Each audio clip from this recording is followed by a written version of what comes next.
ನಮಸ್ಕಾರ, ನಾನು ನಿಮ್ಮ ಸದಾಶಿವ ಆರಾಧ್ಯ. ಸದಾ ಸುದ್ದಿಗೆ ಸ್ವಾಗತ. ಚಿಕ್ಕಬಳ್ಳಾಪುರ ಕ್ಷೇತ್ರದಲ್ಲಿ ಕಾಂಗ್ರೆಸ್ನ ಪಕ್ಷದೊಳಗೆ ಇಬ್ಬರು ಪ್ರಮುಖರ ನಡುವೆ ಜಿದ್ದಾಜಿದ್ದಿ ಸ್ಪರ್ಧೆ ಏರ್ಪಟ್ಟಿದ್ದು, ಗ್ಯಾರಂಟಿ ಯೋಜನೆಗಳ ಅನುಷ್ಠಾನ ಸಮಿತಿ ಜಿಲ್ಲಾಧ್ಯಕ್ಷ ರಮೇಶ್ ಮತ್ತು ಕೋಚಿಮುಲ್ ಮಾಜಿ ನಿರ್ದೇಶಕ ಭರಣಿ ವೆಂಕಟೇಶ್ ಪರಸ್ಪರ ಜಿದ್ದಿಗೆ ಬಿದ್ದಿದ್ದಾರೆ. ಯಾವುದೇ ಮಾತುಕತೆಗೆ ಒಪ್ಪದೆ ಕಣದಲ್ಲೇ ಉಳಿದಿದ್ದಾರೆ.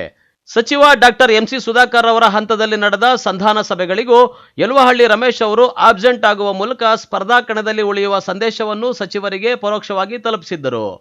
ಇನ್ನು ಭರಣಿ ವೆಂಕಟೇಶ್ ರವರು ಈ ಕುರಿತು ಮಾತನಾಡಿ, ಸರ್ಕಾರದಲ್ಲಿ ಅವರಿಗೆ ಸಾಕಷ್ಟು ಅವಕಾಶಗಳನ್ನು ನೀಡಲಾಗಿದೆ, ಹೀಗಿದ್ದರೂ ಸ್ಪರ್ಧೆಗೆ ನಿಂತಿದ್ದಾರೆ, ಮುಂದಿನದನ್ನು ಮತದಾರರು ನಿರ್ಧರಿಸುತ್ತಾರೆ ಎಂದಿದ್ದಾರೆ.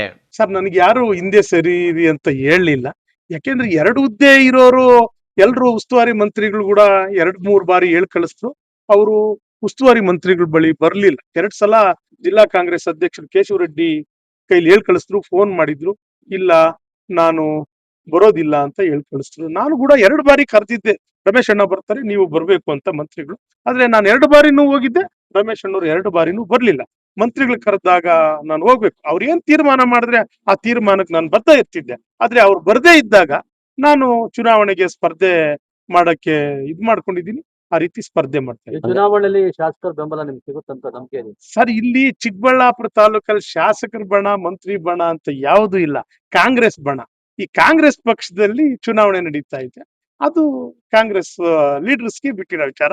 ಮತ್ತೆ ಡೆಲಿಗೇಟ್ಸ್, ಬಹುಮುಖ್ಯವಾಗಿ ಇಲ್ಲಿ ಯಾರು ಕೆಲಸ ಮಾಡ್ತಾರೆ, ಕೆಲಸ ಯಾರು ಮಾಡ್ತಿದ್ದಾರೆ, ಯಾರು ಯುವಕರಿದ್ದಾರೆ ಅವ್ರಿಗೆ ಗೊತ್ತಾಗುತ್ತಲ್ಲ. ಯುವಕರಿಗೆ ಆದ್ಯತೆ ಕೊಟ್ರೆ ಕೆಲಸ ಮಾಡ್ತಾರೆ. 24 ಅವರು ನಾನು ಫೋನ್ ಸ್ವಿಚ್ ಆಫ್ ಮಾಡೋದಿಲ್ಲ. ಯಾವಾಗ ಫೋನ್ ಮಾಡಿದ್ರು ಎಲ್ಲಾ ರೈತರು, ಏನು ನಾನು ನೈಟ್ ಯಾಕೆ ಫೋನ್ ಆಫ್ ಮಾಡಲ್ಲ ಅಂದ್ರೆ, ಎಮರ್ಜೆನ್ಸಿ ರೂಟ್ ಅಂತ ಚಿಕ್ಕಬಳ್ಳಾಪುರದಲ್ಲಿ ನಾವು ಮಾಡಿದ್ವಿ.